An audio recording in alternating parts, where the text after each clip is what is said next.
So some of the frequent scenarios we see are, for example, patients are initially diagnosed with very advanced cancer, and they're told about the chemotherapy options, and then a friend will come up saying, I heard about these herbs that can really help cancer patients. Should I take it? And when they ask their oncologist, sometimes they are very concerned about this interaction, because some of these herbs are really biologically active and interact with the treatment and compromise treatment. On the other hand, there are also some of these natural products that has been studied and being developed into successful treatment. We know now a lot of prescription medicine came originally from natural products, be it from trees or from marine life and so on. So they also hold promise for us to develop new treatment. However, it's hard to sort these things out for ordinary cancer patient or family members. And it's our job as cancer professionals to do research and provide that information to other people. In addition, another common scenario is for patients going through treatment, they have lots of side effects, and they're taking medication or other therapies for that. They're still not totally relieved, and they want to do other things such as meditation to relieve the anxiety, or acupuncture to relieve the pain or nausea. And they come up with these questions: in which situation can I use them? Are they safe? And what can I expect from them? And these are also the things that we at Integrative Oncology Service try to help patients sort them out. And then, as the advance of cancer treatment has been getting better and better, we have a larger cancer survivor population. There are more and more people living with cancer. They may be free of cancer for a number of years, or they have cancer, but the cancer is under good control by chemotherapy or other biological therapies or hormone therapy, but they still have a lot of issues to address. And they want to see what they can do to strengthen their body, to strengthen their mind, improve their physical and mental and spiritual resilience, so that they can handle the up and down of treatment and live a better life beyond the initial treatment. And they also want to do everything possible to reduce the risk of cancer recurrence. So all these things can be addressed, and we're trying to take what we call a holistic approach and also a patient-centered approach to help these patients. So in my mind, integrative oncology is not only just to incorporate some of the unconventional treatment to cancer care, but also to address the rest of the patient's body other than the tumor. We want to shrink the tumor, make them disappear, cut them away, but we also want to address the rest of the body, the mind, and the spirit.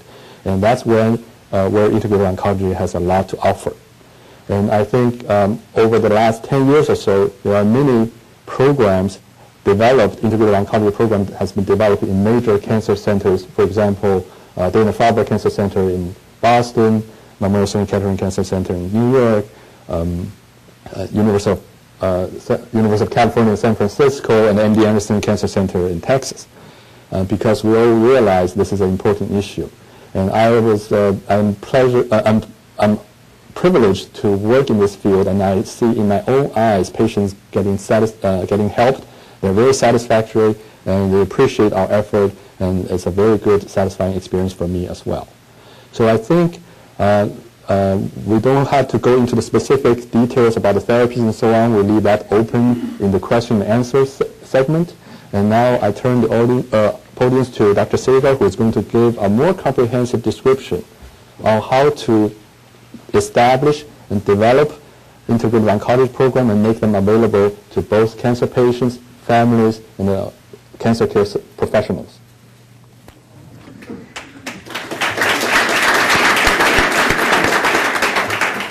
Well, thank you, Gary.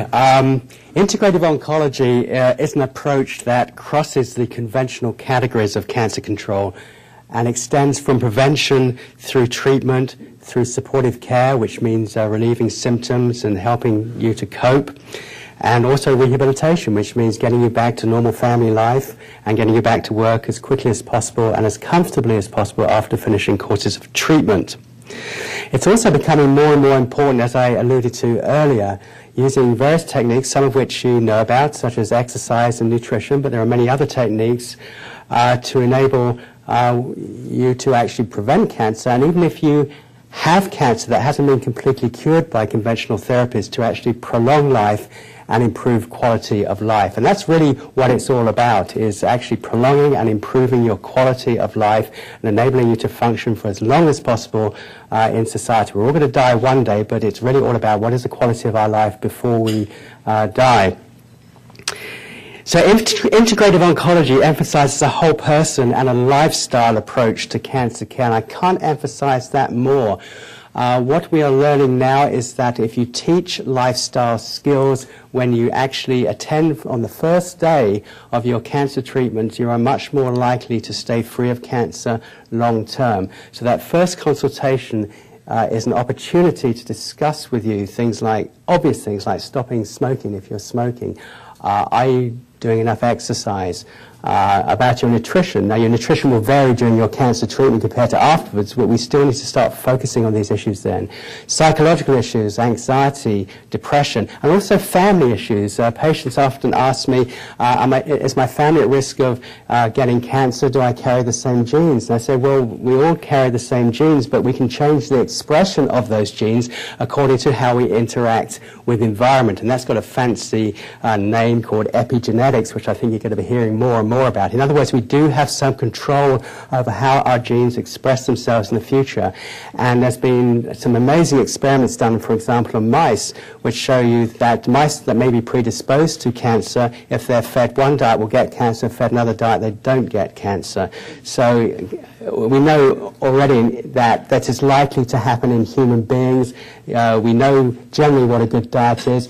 It's our responsibility before we get cancer to start to adhere to these lifestyle issues, but certainly when you get cancer, it's not too late to change, and it's certainly not too late to educate your family and your friends about it. So, as you can see here, this model is all about empowering ourselves, but also taking responsibility for ourselves, so that health isn't simply a process where we become passive elements. We have a say in what happens to us, and we have control over what happens to us. So I think it's part of our responsibility, certainly as physicians and as administrators in healthcare, to enable you, the patient, to reach your greatest potential and to put mechanisms in place to allow you to do that. Now, most important to all this is research. Without research, we wouldn't actually know what we're doing right.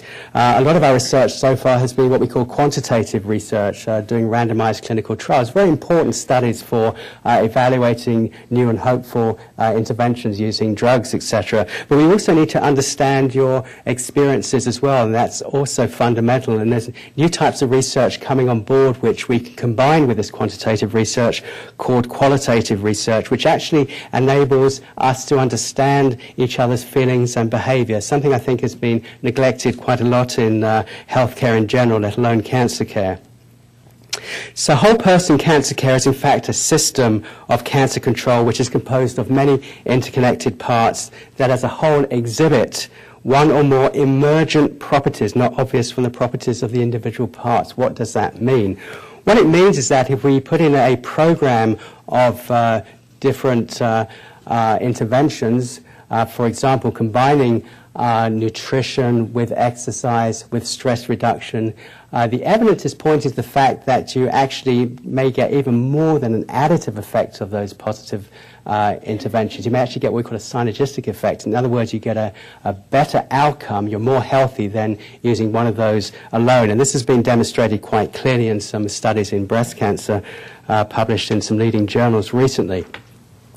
The other important foundation of our new healthcare system, and believe me, no matter whether you're in Canada, Europe, or here in the United States, healthcare is going to change. The political forces are there, not just here in the United States. You think you've got problems here, there are problems elsewhere as well. But really, it's not about how we pay for healthcare, although that's part of it. It's really how we change fundamentally what we perceive as healthcare, and we take a much more responsibility ourselves and are educated more ourselves as how to keep ourselves and our neighbours and our family, etc., healthy.